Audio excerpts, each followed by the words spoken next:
Hello, everyone. Welcome to our live session on Friday, May 1st. We are excited to be here. It's been a few weeks. June We've 1st. been traveling and say that again. June 1st. Yeah, oh, that's right. No, today's 31st.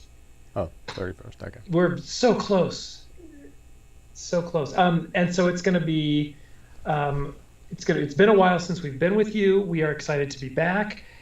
And make sure that you subscribe to our YouTube channel to hear about upcoming live sessions. Also, you can subscribe to our Google Calendar. You can join our listserv to find out about upcoming live sessions. My name is Matthew. I will be taking the questions from the chat. The way this works is you post your questions in the chat. I will grab them from there. Please post only once. We do see every question. If we don't pick it, it's because we're trying to give everybody a chance to ask questions. We also want to keep this at an introductory beginner level. So we're not going to be, solving equations or dealing with high level mathematics on here.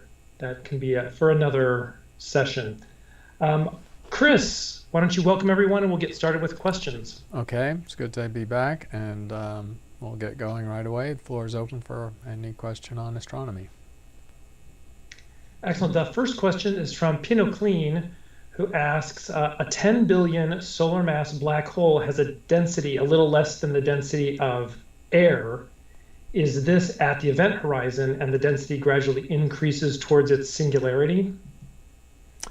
Yeah, so it's a good question. So that is the average density within the event horizon, or the volume represented by the event horizon.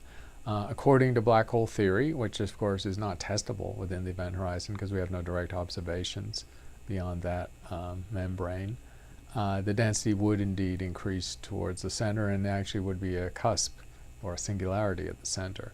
And there's simply no way to confirm that at the moment. But it is certainly a bizarre feature of black holes that the larger they get, the less dense they get within the event horizon. So a stellar mass black hole has an extraordinary density, far beyond that of nuclear matter, while a supermassive black hole, the center of a big galaxy, has a density that's much less than that of water, for example. Excellent. The next question is from Mario Esquivel, who sent an email. Is there any relationship between the precession of the equinoxes in the 26,000 year zodiacal constellations and glaciation periods? It is speculated that there are deep connections between the variations in the Earth's orbit, there are several, and climate cycles. And these were first identified in the 19th century by a Serbian geophysicist, and they're called the Milankovitch cycles, and they have time scales of roughly 10, 40, and 100,000 years. The 26,000 year precession of the Earth's axis as it spins is clearly going to have some effect on climate, but it'll be a subtle effect because the Earth-Sun distance is not varying substantially. That has a different set of cycles. So at the moment, there's no clear periodic imprint in climate on the 26,000 year cycle. Fourier analysis would show that because the data is pretty good and there's a long span of data. So it seems like there is no direct connection. Excellent, thank you. Can you just maybe spread out your microphone cord? There's just a little bit of a hum. And I'm sorry, I think that I am echoing and I'm not entirely sure why that's happening. I apologize to our listeners if that is annoying, but I'll try and solve it either this time or next time. The next question is from Faisal, who asks, did the presence of Mars, Venus, Mercury as neighbors and close to Earth have a role in stabilizing the Earth in its movement, rotation, or has it played any role in making Earth a host for life? So the configuration of the inner planets of the solar system has been stable for very long periods of time. There may have been some motion. There was certainly a motion in the outer solar system in the first half billion years after the sun and the planets formed. But the inner solar system has been long-term stable for billions of years.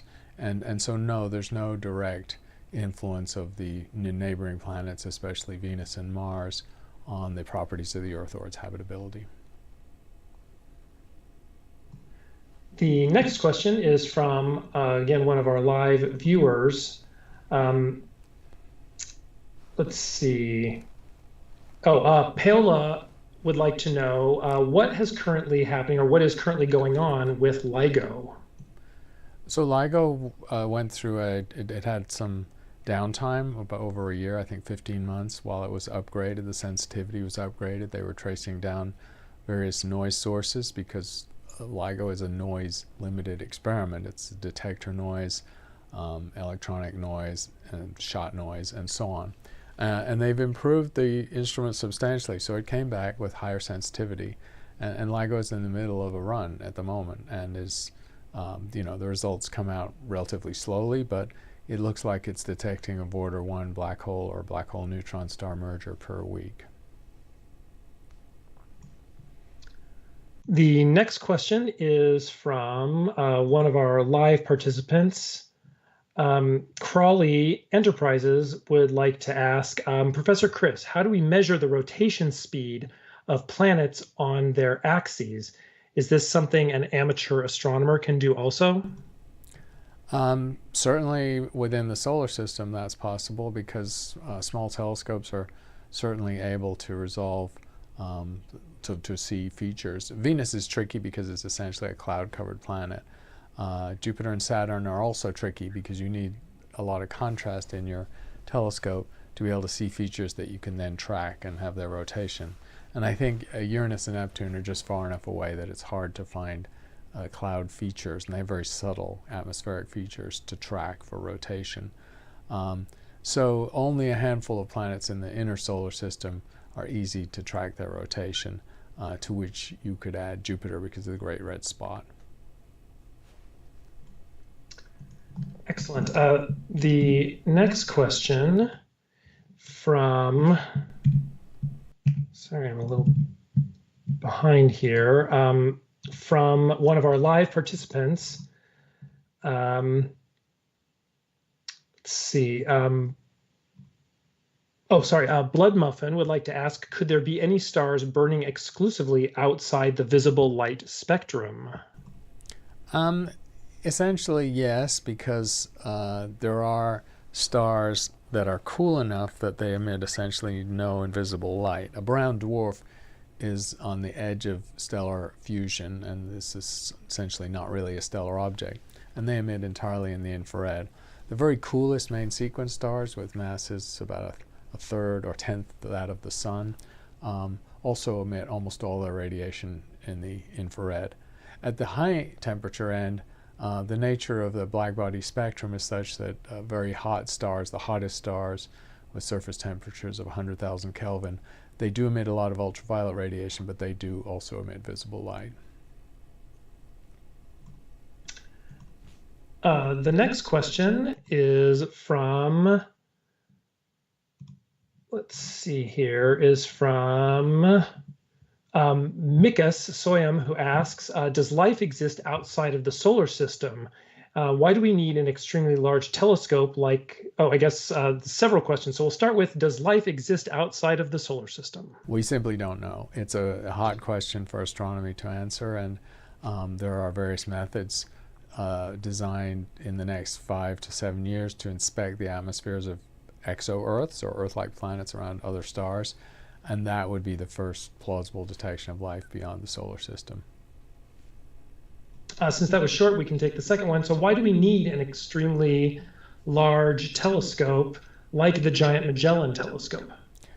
So the Giant Magellan Telescope and the other two large telescopes that are planned or under construction are needed because we simply are running out of photons or light to do some of the most difficult experiments in astrophysics. So we're talking about the distant universe, the first galaxies, the first stars in the universe.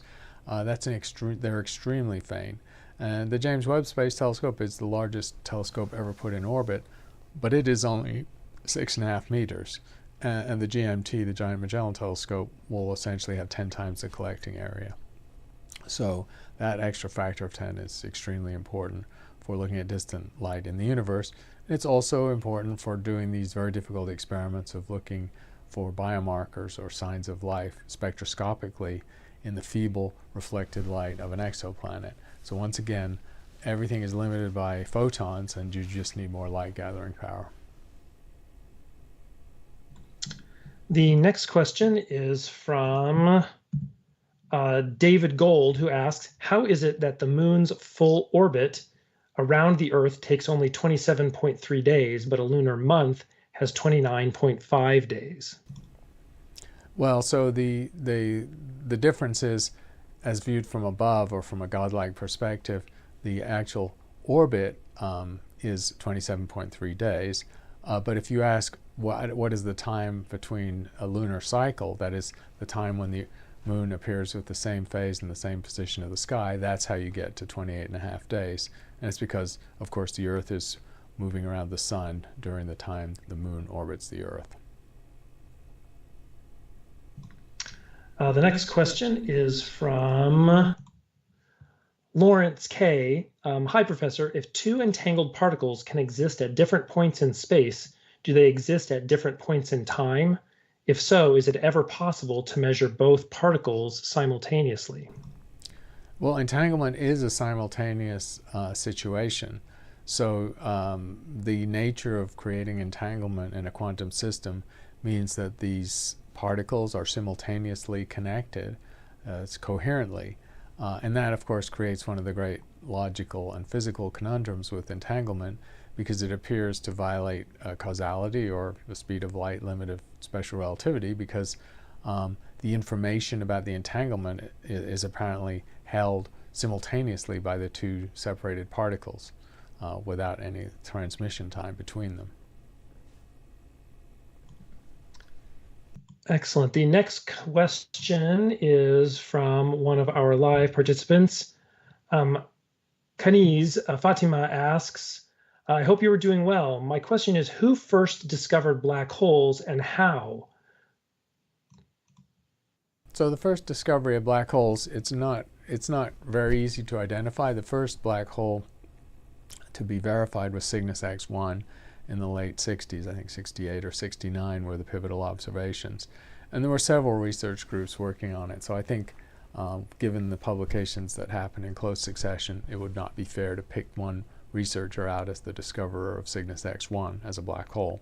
But that was the first black hole in 1968 or 69. The discovery of the first black hole in a galaxy is harder to identify, because people were speculating about activity in the nuclei of galaxies in the 1940s and 50s, but they didn't really understand the phenomena. So while it is indeed a massive black hole accreting material, that was not known.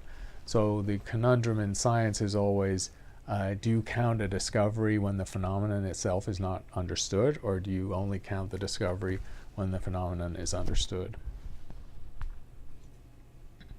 The next question is from Marina, who asks, could our human brains be entangled with atoms in the universe at the quantum level? There's no indication that entanglement applies to human brain. I mean, people have wondered whether entanglement is a possible mechanism for explaining consciousness, but that has never played out into a real theory. So the complexity of the human brain, billions of neurons and trillions of connections between those billions of neurons, does not seem to involve quantum entanglement, either within the brain or to outside entities. Our next question is from a live participant. Sorry, let me move this. Let's see. Norman Gluckman asks, does the recent announcement of the discovery of a very bright galaxy that was in existence 290 million years after the Big Bang impact theories of galactic evolution? This discovery is very exciting. It's from a survey called the JADES survey. That's the acronym JADES, conducted with the James Webb Space Telescope. And the age, 290 million years after the Big Bang, is an incredibly early marker of time in a universe that's 13.8 billion years old. This galaxy has a redshift of 14, which means its light has been stretched by the expanding universe since it was emitted by a factor of 15, putting it into the infrared, which is why James Webb is able to detect it and study it. This single galaxy on its own doesn't rewrite the story of galaxy evolution or formation, or certainly doesn't impact the Big Bang Theory itself. It is a challenge to form galaxies that early, but of course there's a strong selection effect because these surveys with James Webb and large ground-based telescopes are preferentially picking out the most luminous early systems that can be detected, and they are statistically rare. And in any sort of stochastic gravity formation process, you can have single objects that form at the boundary of a distribution in time, and so form very early when the bulk of the galaxies are forming somewhat later. So you have to be careful about overinterpreting single early forming galaxies until we have the entire map of how and when the bulk of the galaxies formed, and we don't have that yet. The next question is from Adrian. If neutron stars are made of neutrons only, how can gold atoms or other atoms form during neutron star collisions? That's a good question. So neutron stars are indeed made of pure neutron material. Free neutrons, of course, decay, but neutrons in neutron stars we don't think decay. When the collision of two neutron stars occurs, there is normal matter around the neutron star, so these are not occurring in a vacuum. And the extreme energy of the neutrons in a neutron star collision, when they're reduced, allows them to insert themselves into heavy atomic nuclei. So there are atomic nuclei in the surrounding gas, and those are the ones that are injected with the neutrons, and so bump up their atomic number and get to the level of heavy elements and precious metals and gold. The next question is from Rajendrani, who asks, how close can a star system with a broad habitable zone exist to a black hole? It's an interesting question. We don't exactly know the answer because, and it depends what kind of black hole you mean. If you mean the black hole at the middle of a galaxy, it's a different answer than a black hole that just is a dead star. In general, though, a planet with the gravity of a black hole follows Newton's law once you move beyond about 10 event horizon radii, or Schwarzschild radii.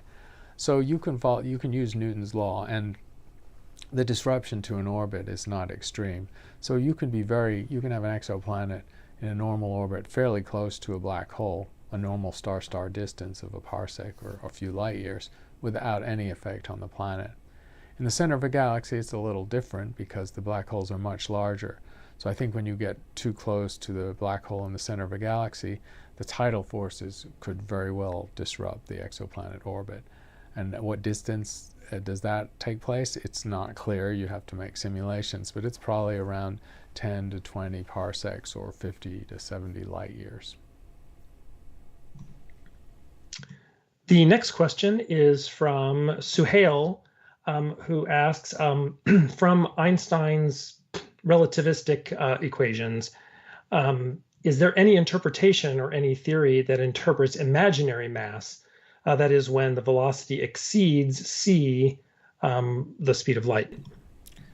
So there is nothing in relativistic astrophysics or in Einstein's theory that accommodates faster than light travel. That's a tachyon, as physicists would declare it.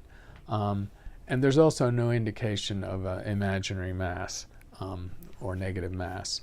There was a speculation that antimatter might have opposite set of properties, but there was a very elegant experiment just a few months ago which showed that antimatter, antiprotons, are subject to gravity in exactly the same way that protons are.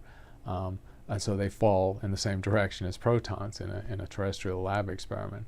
So that indicates, again, there's no anti-gravity operating. So at the moment, there's no speculation about that kind of phenomena being real. The next question is from Wendy Traver, who sent an email.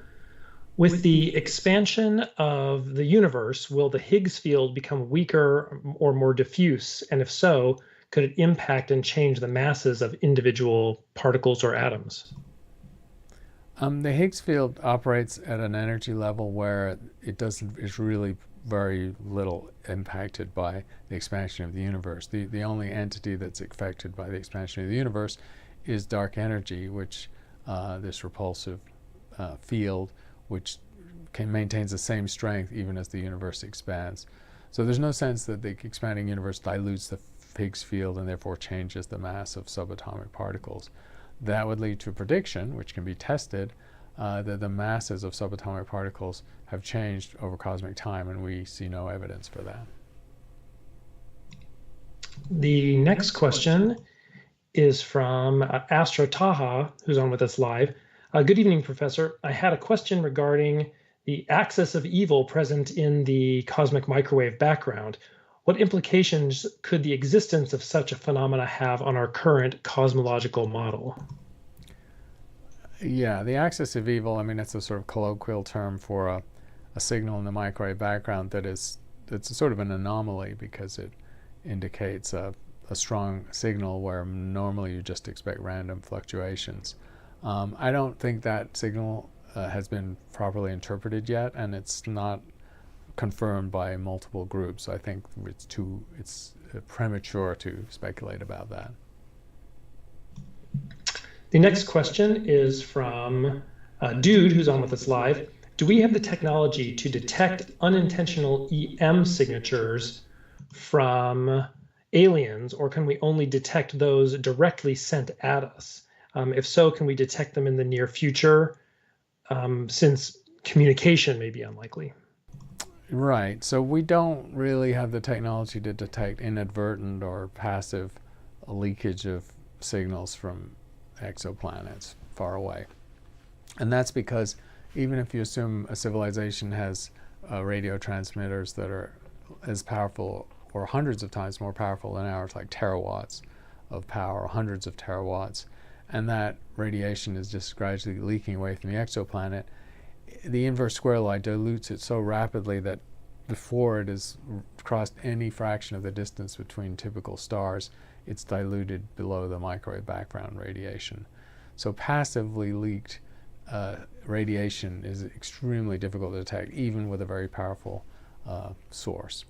And therefore, SETI is an experiment that depends on the fact that civilizations will beam their radiation, either in a laser if it's optical light, or beamed microwaves or radio waves if it's the radio SETI experiment. The next question is from Janan, who asks, how do we know what kind of elements stars are made of?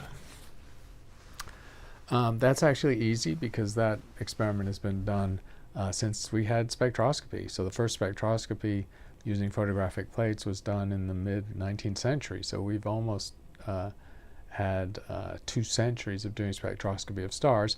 And going right back into the late 19th century, the spectral lines of all the elements we're familiar with were being observed, including lines from helium, which hadn't yet been discovered on Earth. And it was named nebulium as an element thought to exist only in stars, was discovered therefore first in stars and then on the Earth.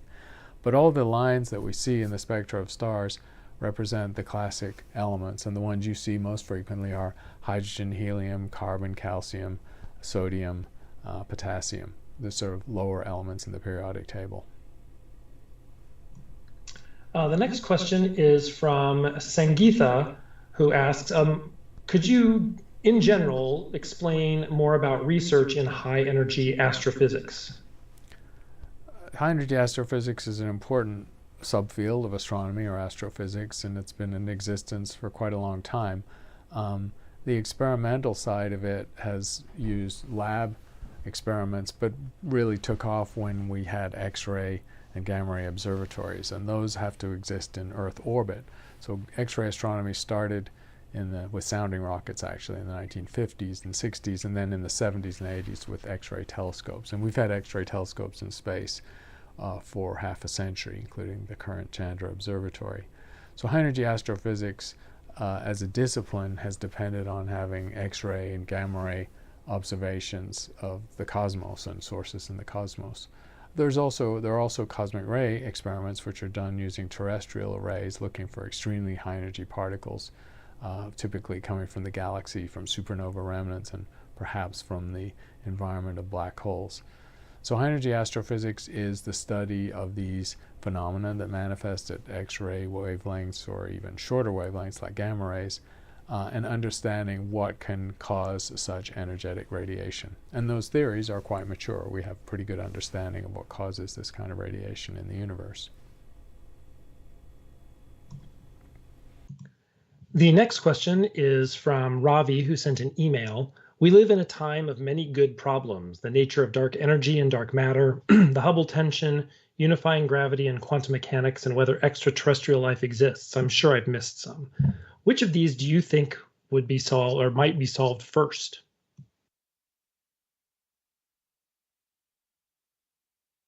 Terrestrial life first, because those experiments are going to mature in the next 5 to 7 years. I might normally be more optimistic about dark matter being solved on a shorter time scale, but it's proving to be a difficult problem. Our constraints on what dark matter is have eliminated some possibilities, but all the deep mine and terrestrial experiments designed to detect dark matter particles, neutralinos or axions, have not succeeded. And to go up a level to rule out other particles or detect even more subtle signatures is going to take a while, and probably more than 5, even 10 years. So that my betting on that is extraterrestrial life first, dark matter second, and then dark energy, who knows? That's a really difficult problem. The next question is from Galaxy Spiral, who asks, "Hi, Professor. Is it possible to use magnetic fields of planets to move a space probe?" You can harness the magnetic field of planets using, principles of physics that were developed by Michael Faraday over 200 years ago. You can use the passage of if you have sort of antennae or cables in a spacecraft, you can use its passage through magnetic fields to generate electrical currents, and those electrical currents can, in principle, drive an electric engine, for example, or you could convert the electricity into something else and power the spacecraft. So yes, in principle, it's possible to harness energy from magnetic fields, but it turns out that energy is quite subtle. It's quite small. Jupiter has the strongest magnetic field in the solar system, and even Jupiter's magnetic field is not enough to give a spacecraft more than a tiny amount of extra power. The next question is from Scott, who asks, "Is the Kuiper Belt a remnant of an older planet from our solar system?" It seems that it is not, because the Kuiper Belt is very extensive. So the Kuiper Belt, the planets of the solar system, the ones we're familiar with going out to Neptune, go out to about 20 astronomical units. The Kuiper Belt runs from 40 astronomical units to 80 astronomical units, roughly speaking. Some people think it goes to 100. So it's a very large swath of the sky and the outer solar system, and it includes many, many rocky objects, probably trillions of them in practice. And that's too many, and it's over too wide a region to consider it one or even a few failed planets. So it seems like it was debris that condensed in the early formation of the solar nebula when the planets formed, but it was very many failed planets, if you want to think of it this way, just small bits of debris, space rocks, more like the asteroid belt. The next question is from William, who's on with us live. What happened to string theory? Has it been confirmed or disproved? Neither. The string theory is still an interesting and viable theory for unifying the four forces of nature in some super theory with one underlying super force, and it gives an entirely new conception of what particles are, hypothesizing them as tiny one-dimensional strings of energy operating at an incredibly small scale. The problem with string theory is that while the formalism of string theory has been developed starting in the early 1980s, so for almost half a century, Experimentally, it's been very difficult to move forward on string theory. And so there's no critical test of string theory that I've seen in the last 5 to 10 years, and there's not even really one on the horizon. And probably that's because the energy scale where string theory applies is many orders of magnitude beyond the physics we can create in a high energy accelerator, for example, like the Large Hadron Collider. So it's really very difficult to access those scales with lab physics. The next question is from Basic Vid, who asks, recent news confirms the existence of rogue planets traveling across the universe. What could have caused these worlds to leave the systems in which they were initially formed? So when you run simulations of planet formation, solar system formation, there's an early phase of planet construction, and it's a very chaotic phase because the act of building planets also creates collisions which sometimes destroy them. So it's a war or a balance, a near balance between creation and destruction. But in the end, gravity wins, and so objects are formed.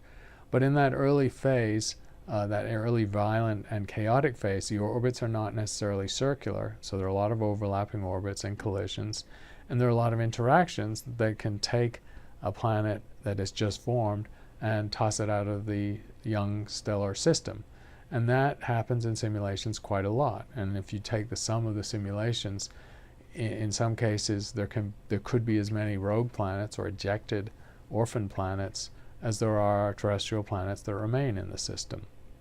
There's indirect evidence that the inner solar system had a fifth planet early in the history of our solar system that was ejected. So we may have had a rogue planet in our own solar system. Excellent, thank you. The next question is from Oculus, who asks, hi Professor, hope you're well. Have you heard or read of about any new experiments related to detecting dark matter or dark energy? There are ongoing experiments to detect dark matter, probably a dozen of them that are viable and competitive. And these experiments take years. They take now to get to the sensitivity needed to improve our constraints on theories. They need 5 or 10 years of gathering data. And that's because dark matter particle interacts so weakly, it has no interactions with light or electromagnetic radiation. So most of these experiments are trying to detect dark matter by mechanical means, by an actual collision of the dark matter particle in a substrate of a sort of solid state detector, something made of pure silicon or perhaps an inert gas. And that's a very low interaction rate, which means the collisions are very rare and they're very hard to detect, and so far no experiment has succeeded. Dark energy, there's not even really any experimental physics underlying dark energy. At the moment, astronomers are trying to get new constraints on dark energy, whether it varies across time and space, for example. And there's subtle indications that it might. And the theorizing about dark energy continues, and that's been going on for decades now. And there are many ideas about dark energy, but none that have experimental support. The next question is from Hernan, who sent an email. I recently read an older New Yorker article about the Chicxulub crater formation. It said that it hurled some 25 million metric tons of debris into the atmosphere. And apparently in a Los Alamos simulation, some of that material could escape the Earth's gravitational pull and make its way to outer planets of the solar system. What do you think? Is this form of panspermia really plausible, and that some debris from our own planet might have sown life into these outer worlds? Possible, but I would say low probability. First of all, the best guesses, including these Los Alamos simulations, show that only a small fraction of the ejecta from the collision that created the crater would reach the escape velocity. So it's not a large percentage of the material ejected. It's a small percentage, maybe only 1% or less. Second, this material undergoes a very violent process in the impact itself, in the acceleration, in the blast zone of the impact, and then to escape from the Earth's atmosphere, heating up substantially. So unless the debris has a certain size, any microbes that exist on or near the surface would be sterilized or blasted by radiation and heat. So it's not clear that anything could survive that. Now there is probably a size of ejected rock, maybe boulder-sized or smaller, basketball-sized, where in the interior of the rock life could persist. And then the odds of that debris being ejected more or less in all directions out of the Earth's orbit, landing on another planet, are also quite low. It's a very inefficient process. So overall, it's not really a likely path for panspermia, which is the movement of life from one planet to another. Excellent, thank you. The next question is from one of our live participants who asks, it's from Faisal, who asks, is it possible to use radio radiation to study the history of the universe, similar to the JWST infrared telescope? Radio astronomers are looking at early history of the universe, and the probe they're using is the 21 centimeter line. So cold hydrogen has a transition which is basically the flip state of the magnetic moment, and so the hydrogen atom being aligned or misaligned, and that is a low energy transition that occurs around 21 centimeters in the radio spectrum. And now radio telescopes and radio arrays in particular have sensitivity to look for that emission beyond the nearby universe by looking for the 21 centimeter line being redshifted to even longer wavelengths. So these are low frequency radio waves, and so you need quite special radio telescopes to find it. But it's an emerging technique, and so it's likely that in the future we will be able to do 21 centimeter mapping of the early universe. The next question is from one of our live participants. Anjali asks, which subject should I take to learn Earth and space science to complete graduation? Assuming you're an undergraduate studying for a science degree, I mean, the graduation requirements are not something I can answer because they're very specific to each university. But generally, the upper division requirements in Earth and planetary science are laid down by the department, and so you're going to be taking fairly specialized courses. In our department, for an astronomy degree major, your upper division courses involve astrophysics, stellar astrophysics, high energy astrophysics, optics, quantum theory, and so on. If you're doing a more planetary or earth science program, then you're going to be taking advanced courses in those subjects. I think the other part of this question probably has something to do with what kinds of what kinds of classes should somebody take to prepare themselves for an undergraduate program in space sciences? Well, it's physics and math, basically. Astronomy and astrophysics and space sciences, all related fields, all depend heavily on a substrate of physics and mathematics. So if you're at high school and looking to go to college and study those fields, you really need the good math, calculus level ideally, and some reasonable high school physics classes. The next question is from DSC800, who's on with us live. How do neutrino detectors know which direction the neutrinos are coming from, and how accurate are they? So neutrino detectors are able to look at the interaction of a neutrino. We'll just take the ice cube experiment as an example. That's the neutrino detectors that are laid down in the Arctic ice. They're sort of melted into the ice in a string, in a series of parallel strings, setting up a grid within the ice. And they essentially have a collision of the neutrino with a detector that creates a mechanical signal. It actually creates an acoustic signal.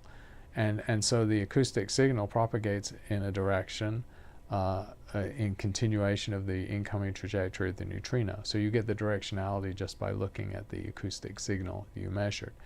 The sensitivity of and narrowness of the isolation of direction is not very good because these neutrino arrays are not very densely sampling three-dimensional space. And so their angle, their cone within which they can localize a signal is typically 5 to 10 degrees on the sky, so not very not very tight circle. The next question is from Jerry, who asks, do all particles from solar storms interact with Earth's magnetic fields, or do some reach Earth's surface at non-polar latitudes? And can they affect things on Earth, say, for example, genetic mutations or other interactions? Well, the particles that come from the sun, the solar wind is a mixture of high energy radiation and particles. Some of the particles do travel uninterrupted because some of those particles are neutrons, not the majority, but some. And neutrons have no electric charge and they're unaffected by the Earth's magnetic field, so they will come straight to the surface of the Earth. But the bulk of the particles are protons and electrons, and because most of the gas is hydrogen. And so they are affected strongly by the magnetic field. And the Earth's polar field essentially acts like a shield. So they will only really arrive at mid and equatorial latitudes. And we see that because there are cosmic ray detectors positioned at different latitudes on the Earth's surface. Excellent. The next question is, again, from one of our live participants. Dick Moser asks, will Starlink and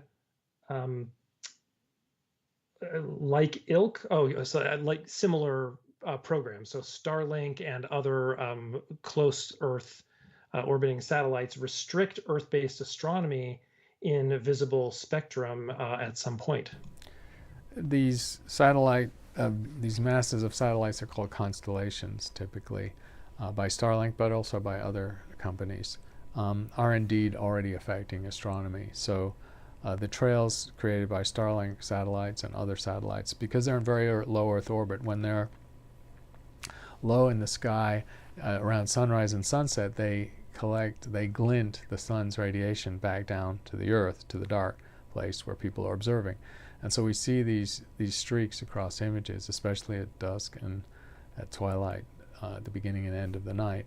And in some deep surveys, 5 or even 10% of the images are affected by these trails. And the guess for future surveys, even deeper, is that a significant fraction of the images, maybe a quarter, will be affected by these streaks, if you like. They can be taken out by digital methods if you stack multiple images, because the streaks will not be at the same place in each image. But these are definitely impacting deep survey astronomy already, and it's only going to get worse. Excuse me. The next question is from one of our live participants. John asks, can you please provide an explanation or talk about Hawking radiation and the information paradox? Can you kind of explain what they are and what we know about them so far? These are big subjects, so I'll summarize. Hawking radiation comes from the fact that particle-antiparticle pairs can emerge out of the pure vacuum of space. We see that in the lab. It's well understood physics. Now, when particle-antiparticle creation happens at the event horizon of a black hole, there's a finite probability that one member of the pair will be inside the event horizon and one will be outside. And the net effect of that is the release of either energy or mass from the black hole. And so that means the black hole radiates, has a temperature, and evaporates. It's a prediction. It's not yet been observed, and it's a very feeble temperature, perhaps billionths of a Kelvin. So it's not clear it's even detectable by any technology we know of in the near future. The information paradox relies on a disconnect between particle physics and general relativity. So particle physics says that particle interaction should be mappable forward and backward in time. There's a time symmetry, or there's a symmetry between the initial ingredients in an interaction of particles and the outcome of those interactions. But when that happens across the event horizon of a black hole, information seems to be lost, because whatever happened inside the event horizon is unavailable to us, and that's the information paradox. So either the quantum principle that has held for a century is violated in black holes, and that doesn't happen, or there's some mechanism we don't yet understand whereby the information is either preserved, as in the holographic principle, or destroyed, as in a firewall. These are mechanisms by which black holes might retain or destroy information, and they are also speculative, so you don't have observations of either. The next question is from Sarthak, who asks, the specific question is there any possibility of doing research with you? But I think the more general question is, how does one get involved with a research group at a university or a particular advisor at a university? I appreciate the question, and I have to say I get about one question a week from students wanting to work with me who are elsewhere, often other parts of the world, and it's just not possible. I mean, I'm sort of fully occupied with students at my own university. And so that's really the answer to the question more generally, that if you want to do research with someone in a physics or astronomy department, you have to make a connection to a faculty member, and that is far better done when you're a student at that university. It is difficult, I'll just be very blunt, it's very difficult to work remotely with a faculty member or research group at a university that you're not working or have no qualification or you're not in a degree program of. People tend to work with their own students, and that's just true around the world. Once you're established as a researcher and you've been an undergrad for a while, then through collaborations it is possible to work at other places. But usually the starting point is to find a faculty member in the university where you're enrolled or where you're about to enroll. The next question is from Psychologically Dissolved, who's on with us live. Professor, do you have any stories or remarkable events that you could talk about from recently teaching Buddhist nuns or related to your last visit to the Himalayas? Oh, it's a good question. So yes, I was in India a couple of months ago. It seems like a long time ago, but it's only a few months. In the program started by the Dalai Lama to teach Buddhist monastics science and math. I go to teach cosmology typically, and I've taught workshops in that program for 15 years. Initially it was just monks, and then the curriculum was broadened so that nuns could study science and nuns could become geshes or advanced monks, monk leaders. And so then gradually I had nuns in my workshop, but mostly monks. And this time I had 40 nuns and no monks, so it was all women. They were young, they were in their 20s and early 30s. They're very keen.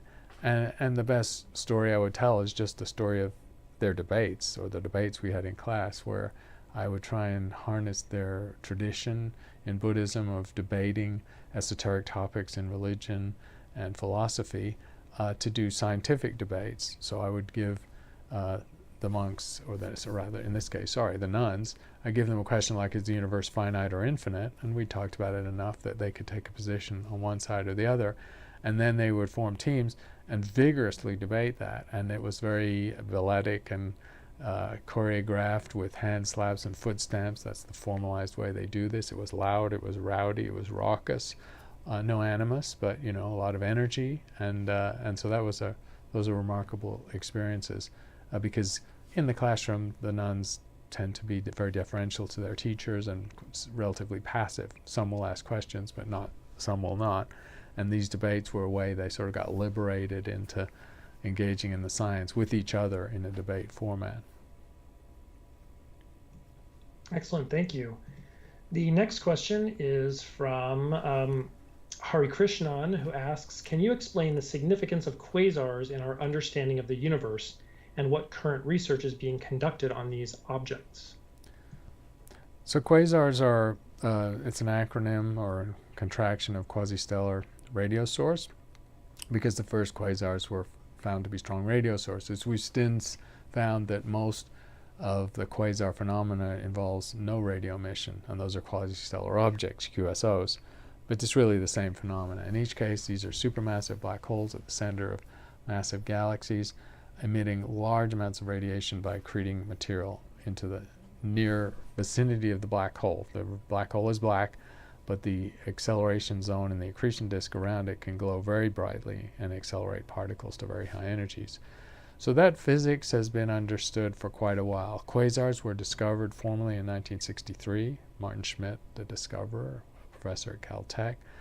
And then they were studied extensively through the 70s and 80s. And by the 1980s and 90s, we had a pretty good theory of how supermassive black holes at the center of galaxies could explain the enormous radiation, where a quasar is essentially an object that's smaller than a solar system but is 10 or even 100 times brighter than an entire galaxy.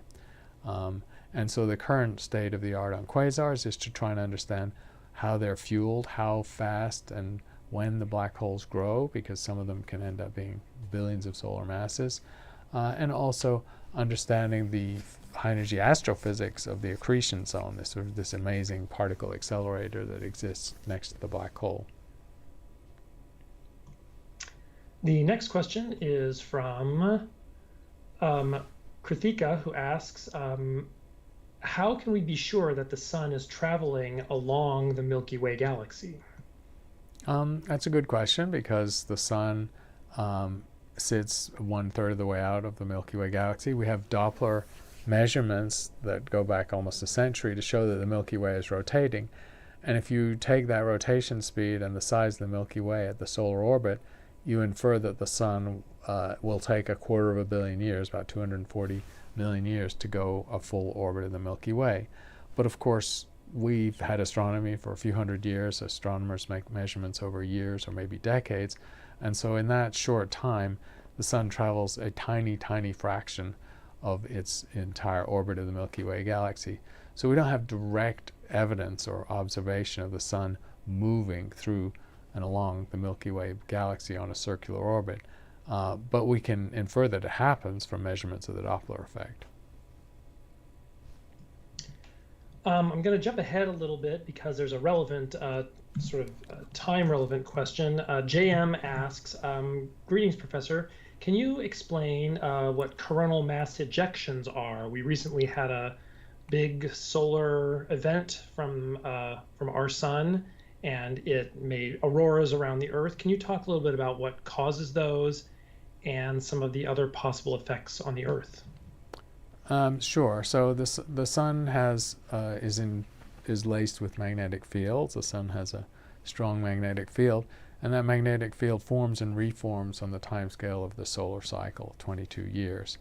On smaller scales, the magnetic field loops through the photosphere, or the surface of the sun, and that is it's a very active place. So there's a lot of plasma motions up and down, convection basically, and that's what drives these magnetic loops to come out of the surface of the sun.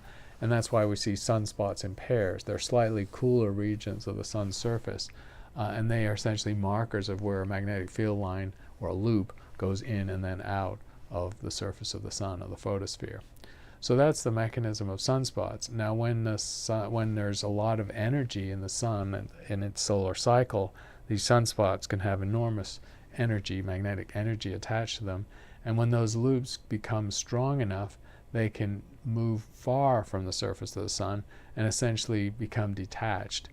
And that's a coronal mass ejection, because at that point the magnetic and particle energy associated with a sunspot pair becomes liberated from the sun's photosphere and moves up into the corona. And so there's mass ejected in that plasma is ejected in that process. And that's extremely high energy radiation as well, and that travels to the Earth. The radiation at the speed of light, the particles at almost the speed of light. So in the part of the solar cycle where there's a lot of sunspot activity, the most extreme sunspots penetrate from the surface of the sun and generate these detached loops and bundles of energy that go into the corona, and that's what a coronal mass ejection is. The next question is from an email from Wendy. Isn't it likely that cosmic inflation ended at different times in different parts of the universe due to quantum effects? Would this support a multiverse and or bubble universe theory? So the end of inflation is something that's still speculated theoretically, because we still don't know what the inflation field is. So the inflation is likely a field, just like electromagnetic field is a field. And we don't know the fundamental nature of what that field is. It comes out of grand unified theories. The ending of inflation is a phase transition, and it is indeed true that quantum effects mean that phase transition might have ended at slightly different times in different parts of the universe. But these are all within the context of an inflationary scenario where our horizon, or our limited viewing is contained within the region of inflation. So you're not it's not a multiverse scenario when you're talking about this process. That would come from some other theory that actually goes back all the way to the Big Bang and essentially talks about a precursor state. The next question is from Kaniz Fatima, who's on with us live, and asks, how many planets, stars, or galaxies have we discovered up until now? Well, it's a large number, and they're not all some of them are estimated by extrapolation because we don't observe or do a census of everything in the sky. So, in terms of planets, we believe that essentially one star has a planet, at least one planet, and that's just based on observations of the nearby Milky Way. So the number of planets is essentially like or larger than the number of stars. The number of stars is a few hundred billion in the Milky Way, and then there's a few hundred billion galaxies. So that's the number of galaxies, multiply by the number of stars per galaxy, and you get something like 1,000 million trillion stars in the universe, and therefore that number or larger number of planets. The next question is from Rodrigo, who asks, can you talk about the supposed weakening of the magnetosphere above South America, specifically over Brazil and the Atlantic?